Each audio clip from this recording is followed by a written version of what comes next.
This is VOA News. Via remote, I'm Marissa Melton. Johns Hopkins University says 13 million cases of coronavirus have now been confirmed worldwide. The death toll stands at 571,685 people. The United States has 3.3 million cases within its borders, and some 135,000 people have died of COVID-19 in the United States. The World Health Organization warned on Monday that the COVID-19 pandemic is worsening globally and things will not return to the old normal for some time.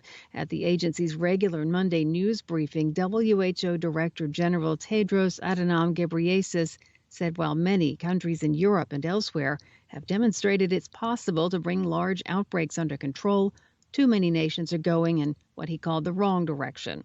The WHO Director General said the Americas remain the epicenter of the pandemic, where more than 50% of the world's cases have been recorded. The United States and Brazil are the two countries worst hit. A U.S. federal judge issued an injunction on Monday delaying what would have been the first federal execution in 17 years, just hours before it was to take place. U.S. District Court Judge Tanya Chutkan ordered a stay on the executions of 4 men until further order of the court. The Trump administration is likely to appeal to a higher court so that the executions can proceed. One of the men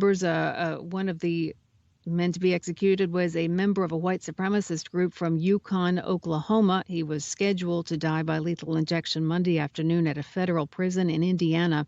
He was convicted of murdering a family of 3, including an 8-year-old girl, in 1996. From Washington, this is VOA News.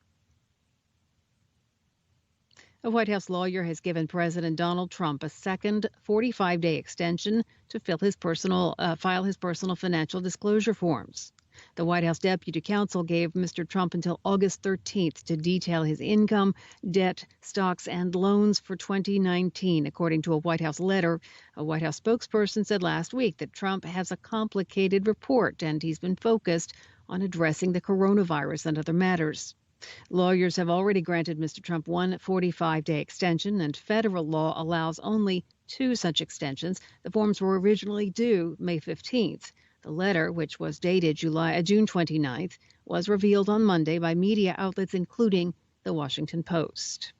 The U.S. government, faced with a surge in COVID-19 cases and their economic impact, said it incurred its biggest monthly deficit ever in June, $864 billion. That sum is more than the country has recorded annually throughout its history. The deficit occurred as the White House and Congress authorized trillions of dollars in massive relief programs to combat the coronavirus, even as more than 40 million workers have been laid off and curtailed consumer spending, thus cutting tax revenues. The June figure topped the previous single-month deficit record, $738 billion, in April. That was as the coronavirus began to spread across the country. Investigators of Russia's Federal Security Service have formally charged an aide to the chief of Russia's space agency, journalist Ivan Safronov, with high treason. Safronov's lawyer, Ivan Pavlov, said his client was indicted on July 13th. He's pleading not guilty. Moscow police on July 13th detained about 20 supporters of Safronov near the Moscow detention center where he's being held.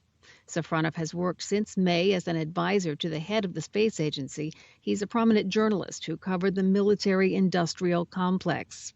He was arrested July 7th amid allegations he had passed secret information to the Czech Republic in 2017 about Russian arms sales in the Middle East.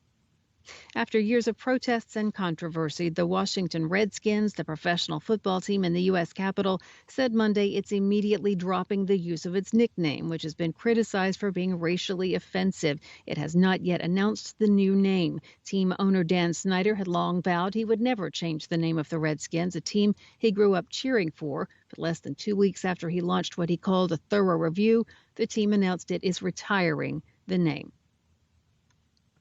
Via remote, I'm Marissa Melton. You're listening to VOA News.